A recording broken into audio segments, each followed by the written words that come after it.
శ్రీ గురుభ్యో నమ. గురుర్బ్రహ్మ గురుర్విష్ణు గురుర్దేవో మహేశ్వర గురు సాక్షాత్ పరం బ్రహ్మ తస్మై శ్రీ గురవే నమ. అస్మద్ గురుచరణ పాదార విందాభ్యాం నమ. నిన్నటి మన మహాభారత ప్రస్థానంలో ఆ అంగిరసుని యొక్క సంతానం గురించి, ఆ అంగిరసుడికి అగ్నిలాగా తేజోవంతమైనటువంటి మూర్తిగా ఉండడం వల్ల ఆ అంగిరసుడు కూడా అగ్నిలాగా తప్పింపు చేస్తూ ఉన్నాడు. ఆ అంగిరసుడికి కలిగినటువంటి సంతానం అంతా కూడా చెబుతూ 7 పుత్రులు పుట్టారయ్యా ఆయనకి, అలాగే 8 మంది పుత్రికలు పుట్టారు అని వాళ్ళ యొక్క సంతానము, వాళ్ళ పేర్లు, వాళ్ళు ఎటువంటి వాళ్ళు అనేటువంటివి కూడా మనకు కొంతవరకు తెలియజేశాడు.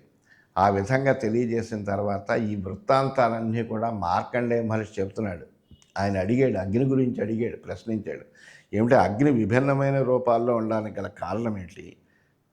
అగ్ని కోపగించి జలప్రవేశం చేయడానికి గల కారణం ఏంటి? ఇవన్నీ చెప్పవయ్యా అంటే ఆ అగ్ని గురించి, అంగిరసుడి గురించి ఈ వివరాలన్నీ కూడా మనకు తెలియజేస్తూ అంటున్నాడు. బృహస్పతేశ్చాంద్రమసి భార్యాసీద్యా యశస్విని అగ్నిన్ సాజనయత్ పుణ్యాన్ షడేకాం చాపి పుత్రికాం.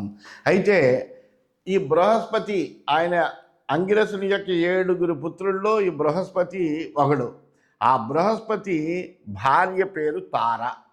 ఈవిడ్ని ఏమంటారు? చాంద్రమసి అంటారు. ఆ విధంగా చాంద్రమసి అనేటువంటి పేరుతోటి, తర్వాత తార అంట చంద్రుడి యొక్క సంబంధంతో ఉన్నటువంటిది కాబట్టి చాంద్రమసి అంటే వెన్నెల, మంచి వెలుగు కలిగినటువంటిది తార అనేటువంటి పేరుతోటి ప్రసిద్ధురాలు. ఆమె పుత్రరూపంతో 6 పవిత్రములైనటువంటి అగ్నులను ఒక పుత్రికను కదిట. ఆమె యొక్క పుత్రులే ఈ అగ్నులు 6 వాళ్ళు. ఒక పుత్రికను కన్నదిట. ఆహుతిష్వేవ యస్యాగ్నే హవిషాద్యం విధీయతే సోగ్నిర్బృహస్పతే పుత్ర శంయుర్నామ మహావ్రత. అయితే ఈ అగ్నుల యొక్క పేర్లు చెబుతున్నాడు. మొదటి 6 అగ్నుల్ని కన్నాడు అని బృహస్పతి యొక్క పుత్రుడు అని చెప్పాడు కదా. అందులో ప్రధానమైనటువంటి ఆహుతుల్ని ఇచ్చేటప్పుడు, అంటే దర్శ పూర్ణమాసాదులు ఇలాంటివి చేసేటప్పుడు ప్రధానమైనటువంటి ఆహుతుల్ని ఇచ్చేటప్పుడు ఆ హవిస్సును స్వీకరించేటువంటి వాడే మొట్టమొదట ఇచ్చేటువంటి ఆజ్యాహుతి అంటారు. ఆ ఆజ్యాహుతియే ఉత్తమమైనటువంటి వ్రతం కలిగినటువంటి శంయువు అని ఆయన పేరు. శంయువు ఆ అగ్నే బృహస్పతి యొక్క మొట్టమొదటి పుత్రుడు మాట. ఆయన ప్రధానమైనటువంటి, అంటే ఆజ్యాహుతిని స్వీకరిస్తాడనమాట.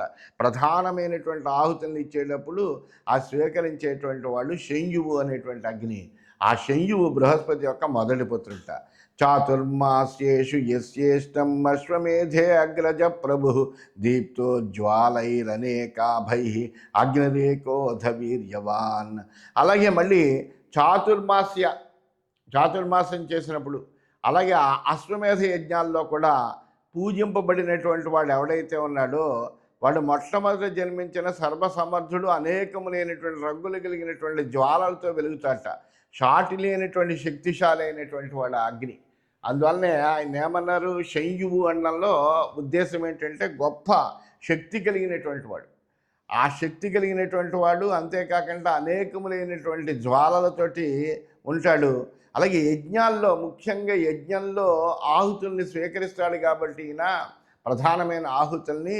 అందువల్ల యజ్ఞాల్లో పూజింపబడేటువంటి అగ్ని ఈయన. అటువంటి వాడు ఆ శంయువు.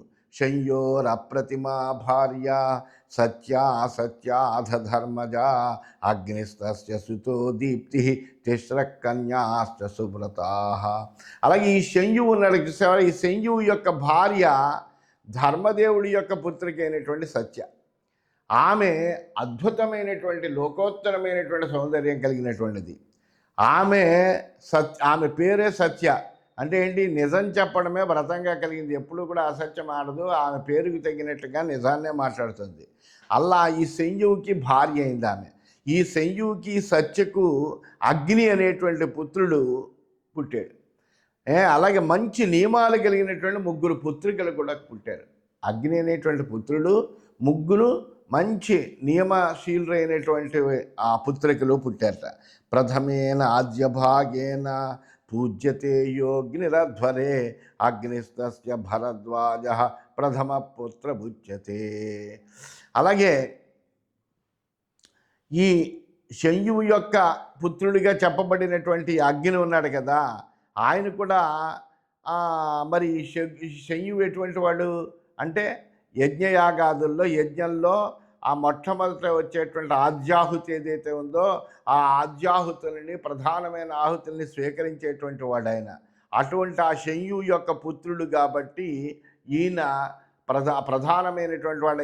ఇతను కూడా భారద్వాజుడు అని అగ్ని అంటే ఆ మొదటి పుత్రుడైనటువంటి భారద్వాజుడు అనేటువంటి అగ్ని అని చెప్తారన్నమాట. భారద్వాజ అగ్నిగా ఆ అగ్నిని చెప్తూ ఉంటారు. పౌర్ణమాసేషు సర్వేషు హవిరాజ్యం శృభోద్యతం భరతో నామ తస్సోగ్ని ద్వితీయ సంయుత సుత. అయితే అన్ని పౌర్ణమాస యజ్ఞాల్లోనూ కూడా స్రవంతో నేతిని గ్రహించి సమర్పింపబడేటువంటి భరతుడు అనేటువంటి అగ్ని ఎవరైతే ఉన్నాడో ప్రజాపతి, ఆయన శంయువు యొక్క రెండో పుత్రుట. ఇతడు శంయువు యొక్క మరొక భార్య వలన పుట్టినటువంటి వాడు. ఆ సత్య ద్వారా పుట్టినటువంటి వాడు కాదు, మరొక భార్య వలన పుట్టినటువంటి వాడు. తిస్ర కన్యా భవంత్యన్యా యాసాం స భరతపతి భరతస్తు సుతస్తస్య భరత్యేకా చ పుత్రిక. అలాగే శంయువుకి ఇంకా 3 కన్యలు కలిగారు. వాళ్ళని తన యొక్క పెద్దన్న అయినటువంటి భరతుడే రక్షించేటువంటి వాడు. ఈ భరతునికి భరతుడు అనేటువంటి కొడుకు, అలాగే భరతి అనేటువంటి కూతురు కూడా కలిగారు. భరతో భరతస్యాగ్నే పావకస్తు ప్రజాపతే మహానత్యర్థమహిత తథా భరత సత్తమా. అలాగే సర్వరక్షకుడు పోషకుడు అయినటువంటి ప్రజాపతి అయినటువంటి భరతుడు అనేటువంటి అగ్ని నుండే పావకుడు అనేటువంటి వాడు జన్మించాడు. మనం ఏమన్నా అనుకుంటా అగ్ని పావకుడు ఇవన్నీ కూడా మామూలుగా అగ్ని యొక్క పేర్లే, కానీ ఏంటంటే ఒక్కొక్కళ్ళు ఒక్కో రకమైనటువంటి అగ్నులు వీళ్ళందరూ కూడాను. అందువలన ఆ విధంగా ఈ భరతుడు అనేటువంటి అగ్ని నుండి పావకుడు జన్మించాడు. ఆయన బాగా అందరి చేత పూజించేటువంటి వాడు కావడం వల్ల ఆయన కూడా మహాత్ముడు అని అన్నారు. భరద్వాజస్య భార్యాతు వీరస్య పిండద ప్రాహురాజ్యేన తస్యేద్యాం సోమస్యేవ ద్విజాశనై. అలాగే శంయువు యొక్క మొదటి పుత్రుడు భరద్వాజుడు అని చెప్పుకున్నాం కదా. ఆ భరద్వాజుని యొక్క భార్య వీర, ఆమె వీరుడు అనేటువంటి వాడికి అంది. ఆ బ్రాహ్మణులు సోముణ్ణిలాగే వీరుణ్ణి కూడా ఆద్య భాగంలో పూజించడం. సోముణ్ణి చంద్రుణ్ణి పూజిస్తారు కదా, సోముడిని ఆద్యంలో పూజిస్తారు. సోమయాగం అని ప్రత్యేకంగా పేరే ఉన్నది. అందువలన ఆ సోముడిని ఏ విధంగా అయితే పూజిస్తూ ఉంటారో అలాగే ఈ ఆద్య భాగంతో ఈయన్ని కూడా వీరుణ్ణి కూడా పూజిస్తూ ఉంటారట. ఈయనకి ఆహుతి ఇచ్చేటప్పుడు మంత్రాన్ని ఉపాంశువుగా ఉచ్చరిస్తారు. ఉపాంశు అంటే ఏం లేదు, మంత్రంగా ఉచ్చరించాలి. ఆ మంత్రాన్ని ఉచ్చరించేటప్పుడు కొద్దిగా మంత్రస్వరంతో ఉచ్చరించేటువంటి దాన్ని ఉపాంశువు అంటారు.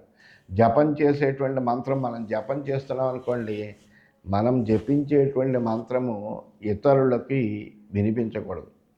ఇంకొకటికి మనం జపం చేస్తున్నటువంటి మంత్రం సాధారణంగా జపంలో వినిపించకూడదు. కేవలము ఈ పెదవులతోటి మనము ఉచ్చరించేటువంటిది మనకు మాత్రం తప్ప ఇంకెవరికి వినిపించకూడదు. అట్లాగా జపం చేయడం అనేటువంటిది ఒక ఆ జపం యొక్క ఆ ధర్మంలో చెప్పబడింది. అందువలన అల్లా చేయడం ఏదైతే ఉందో దాన్నే ఉపాంశువు అంటారంటే మంత్రస్వరంతో చెయ్యాలి. హవిషాయో ద్వితీయేన సోమేన సహ యుజ్యతే రథప్రభు రథధ్వాన కుంభరేత సముచ్యతే. అలాగే ఈ సోమదేవతతో పాటు ద్వితీయమైనటువంటి ఆద్య భాగాన్ని పొందేటువంటి ఈయన్ను రథప్రభు, రథధ్వానుడు, కుంభరేతుడు అని కూడా పిలుస్తూ ఉంటారు. ఈ వీరుణ్ణి ఏమంటే ఆ రథప్రభు, రథధ్వానుడు, కుంభరేతుడు అని కూడా పిలుస్తారట. శరవ్యాం జనయ సిద్ధిం భానుం భాభిస్సమావృణోత్ ఆగ్నేయమానయన్ నిత్యం ఆహ్వానే శేష సూయతే. అలాగే ఈ వీరుడు శరయు అనేటువంటి భార్య యందు సిద్ధి అనేటువంటి ఒక పుత్రుడిని కన్నాడు. ఆ సిద్ధి కూడా ఎటువంటి వాడంటే తన కాంతితోటి సూర్యుడిని కూడా కప్పివేసేట. అంత గొప్ప తేజస్సు కలిగినటువంటి వాడు. సూర్యుడు ఈ విధంగా ఈయన యొక్క కాంతి చేత, సిద్ధి యొక్క కాంతి చేత ఆ సూర్యుడు కప్పివేయబడినప్పుడు, అలా ఆచ్ఛాదితమైనప్పుడు ఆయన అగ్ని సంబంధమైనటువంటి యజ్ఞం ఒకటి చేసి ఆహ్వాన మంత్రంలో అగ్నిమాగ్న ఆవహ అంటూ మంత్రాలను జపిస్తుంటే జపించాడు. ఈ సిద్ధి అనేటువంటి వాడు కూడా అందులో అగ్ని స్థుతియే, ఆ అగ్ని యొక్క స్థుతిలోనే ఈ సిద్ధిని కూడా చెప్పడం జరుగుతూ ఉంటుంది. యస్తు నచ్యవతే నిత్యం యశసా వర్చసా శ్రియా అగ్నిర్నిశ్చవనో నామ పృథివీం స్తౌతి కేవలం.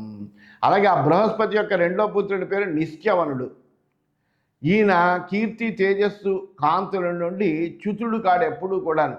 అంటే ఆయనకి కీర్తి పోవడం కానీ, తేజస్సు పోవడం కానీ, కాంతి పోవడం కానీ ఇలాంటి హీనత కానీ ఏర్పడదు. అందువల్ల నిశ్చవనుడు అన్నారు ఈయన్ని. నిశ్చవనాగ్ని. ఈ నిశ్చవనాగ్ని ఏదైతే ఉందో ఇది వాక్కుకి అభిమాన దేవత అయినటువంటి అగ్నిని నిశ్చవనాగ్ని అంటారు. దాని యొక్క కీర్తి తేజస్సు కాంతి కూడా ఎప్పుడు కూడా తగ్గదన్నమాట. విపాప్మా కలుషైర్ముక్త విశుద్ధశ్చార్చిషా జ్వలన్ విపాపో అగ్ని సుతస్తస్య సత్య సమయ ధర్మకృత్. అలాగే ఈయన ఎటువంటి వాడంటే చాలా నిర్మలమైనటువంటి వాడు, పవిత్రమైనటువంటి వాడు, చక్కగా తేజస్సు సమూహంలో మహాప్రకాశం కలిగినటువంటి వాడు. అటువంటి ఆ నిశ్చవనుడి యొక్క పుత్రుడే సత్యుడు అనేటువంటి ఒక అగ్ని. ఆ సత్యుడు శబ్దముల యొక్క వాచ్యవాచక, ఎందుకంటే ఈయన మరి వాగభిమాని దేవత కదా, అందువల్ల వాచ్యవాచక సంబంధాన్ని కలిగించేటువంటి వాడు ఎవడయ్యా అంటే సత్యుడు అనేటువంటి అగ్ని. ఆక్రోశతాం హి భూతానాం యక్కరోతి నిష్కృతిం అగ్నిస్స నిష్కృతిన్నామా శోభయత్యభిసేవితే. అలాగే ప్రాణులందరూ నివసించేటువంటి ఇళ్ళుంటాయి, తోటలుంటాయి. ఇలాంటి చోట బాధతోటి ఆర్తనాదం చేసేటువంటి ప్రాణుల్ని బాధ నుండి ఆయన విముక్తి చేస్తాడు. అలా విముక్తిని చేస్తూ ఉంటాడు కాబట్టి ఎవరైనా బాధపడుతుంటే అటువంటి వాళ్ళని ఆ బాధల నుండి విముక్తి చేస్తూ ఉంటాడు కాబట్టి ఈ అగ్నికి పేరు పెట్టే నిష్కృతి అని పేరు. వీళ్ళందరూ కూడా సార్థక నామధేయులు. ఆ పేరును స్మరిస్తేనే మహాపుణ్యం అన్నారు. ఆ అగ్ని యొక్క వృత్తాంతం ఇది. ఆ అగ్నులు ఎన్ని రకాల అగ్నులు ఉన్నాయో, ఆ అగ్నుల యొక్క తేజస్సు ఎటువంటిదో, వాళ్ళ పేర్లు ఏమిటో, వాళ్ళ యొక్క స్వభావాలు ఏంటో అవన్నీ కూడా అలా వివరంగా చెబుతున్నాడు. ఆయనకి నిష్కృతి అనే పేరుట అటువంటిది. అనుకూజంతి ఏనేహ వేదనార్థాః స్వయం జనాః. అంటే ఆ సత్యుడు అనే పేరు ఉంటుంది, నిష్కృతి అనే మరొక పేరు మాట. రెండు పేర్లు ఉన్నాయి ఆయనకి. అలాగే అనుకూజంతి ఏనేహ వేదనార్థాః స్వయం జనాః తస్య పుత్ర స్వనో నామ పావకస్స రుజుస్కరః. అలాగే ఆ సత్యుని యొక్క కొడుకు పేరు స్వనుడు. స్వనుడు అంటే శబ్దం చేసేటువంటి వాడని. ఆ సత్యుని కొడుకు స్వనుడు. అతని చేత బాధితులైనటువంటి వాళ్ళు ఏం చేస్తారంటే యాతనలతో కేకలు పెడుతూ ఉంటారు. స్వనుడు కదా, స్వనం అంటే శబ్దం. అటువంటి వాళ్ళందరూ కూడా అతని చేత బాధింపబడినటువంటి వాళ్ళు కేకలు పెడుతూ ఉంటారు. కాబట్టి ఈయనకి స్వనుడు అనే పేరు వచ్చిందిట. ఈయన ఏం చేస్తాడంటే రోగాన్ని కలిగిస్తూ ఉంటాడు. రోగాన్ని కలిగించేడాను, అనారోగ్యాన్ని కలిగించేటువంటి ఒక అగ్ని. యస్తు విశ్వస్య జగతో బుద్ధిమాక్రమ్య తిష్టతి తం ప్రాహురధ్యాత్మవిదో విశ్వజిన్నామ పావకం. అలాగే ఈ బృహస్పతి యొక్క మూడో కొడుకు పేరు విశ్వజిత్తు. ఈ అగ్ని సమస్తమైనటువంటి జగత్తు యొక్క బుద్ధిని అంతటిని కూడా వశం చేసుకుంటుందిట. ఎందుకంటే బుద్ధిని వశం చేసుకుంటుంది కాబట్టి దాన్ని విశ్వజిత్ అన్నారు. అంటే సమస్తమైన ప్రాణుల యొక్క బుద్ధిని తాను వశం చేసుకుంటుంది కాబట్టి ఈ విశ్వాన్ని జయించినటువంటిది అయింది. అందువల్లనే తత్వవేత్తలందరూ కూడా దీనికి విశ్వజిత్తు అని పేరు పెట్టారు. అంతరాగ్ని స్మృతో యస్తు భుక్తం పచతి దేహినాం సచజ్ఞే విశ్వభుంగ్నామ సర్వలోకేషు భారత. సమస్త ప్రాణుల యొక్క కడుపులో ఉండి చిన్న పదార్థాన్ని జీర్ణం చేస్తాడట. ఈయన అంతరాగ్ని. లోక ప్రసిద్ధుడైనటువంటి ఈ విశ్వభుక్కు అనేటువంటి అగ్ని, అలాగే విశ్వభుక్కు అంటారు ఈయన్ని. అటువంటి విశ్వభుక్కు అనేటువంటి అగ్ని బృహస్పతి యొక్క 4వ పుత్రుడిగా జన్మించాడు. ఈయన ఏం చేస్తాడు? లోపంలో ఉండేటువంటి ఉదరంలో ఉండేటువంటి పదార్థాలన్నీ కూడా జీర్ణం చేస్తాడు. అంటే జఠరాగ్ని రూపంలో ఉంటాడనమాట. అందుకనే ఈయన విశ్వభుక్ అన్నారు. బ్రహ్మచారి యథాత్మా చ సతతం విపులవ్రత బ్రాహ్మణ పూజయంత్రేనం పాకయజ్ఞేషు పావకం. అట్లాగే ఈయన బ్రహ్మచారి, ఇంద్రియాలను జయించినటువంటి వాడు, మంచి నియమాలు కలిగినటువంటి వాడు కావడం వల్ల పాకయజ్ఞంలో కూడా ఈయన్నే పూజిస్తూ ఉంటారు అందరూ కూడా.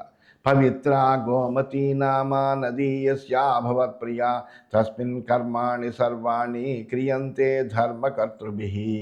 అట్లాగే పవిత్రమైన గోమతీ నది ఏదైతే ఉందో అది ఈయనకి చాలా ప్రియమైనటువంటి భార్యట.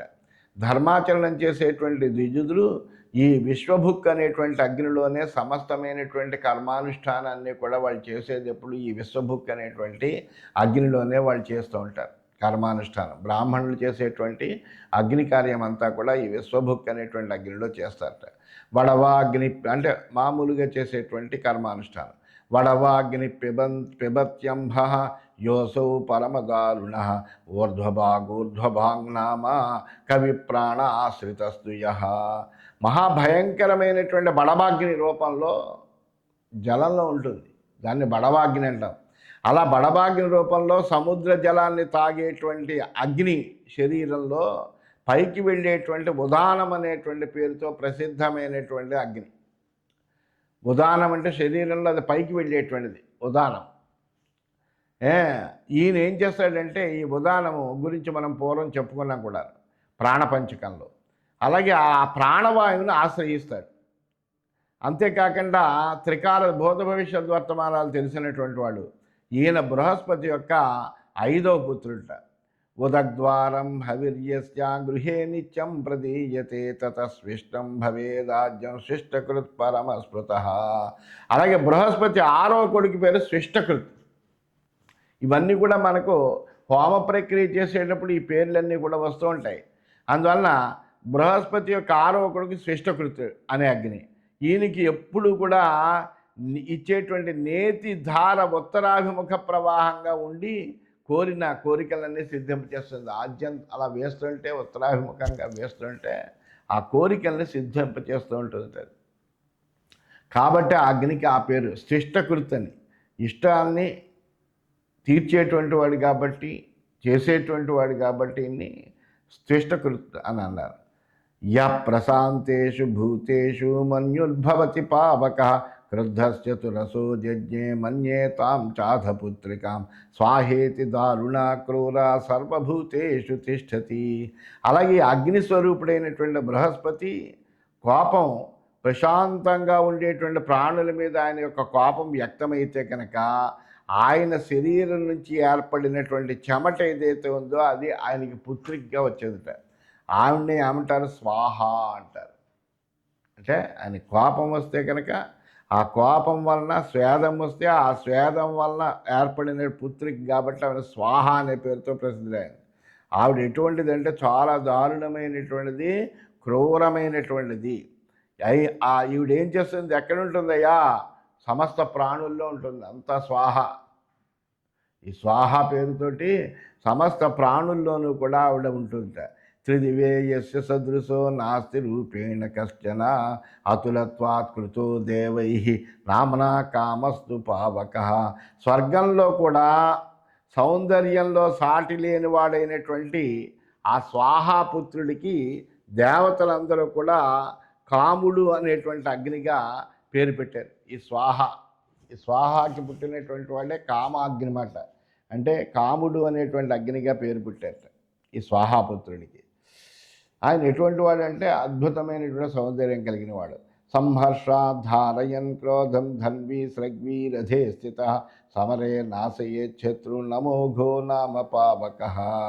అలాగే కోపాన్ని మనసులో ఉంచుకుని మాలాలంకృతుడయ్యి ధనుర్ధారయ్యి సంతోషంతో ఉత్సాహంతో రథం మీద కూర్చుని యుద్ధం చేసి యుద్ధంలో సమస్త శత్రువుల్ని నశింపచేసేటువంటి అగ్ని పేరే అమోఘుడు.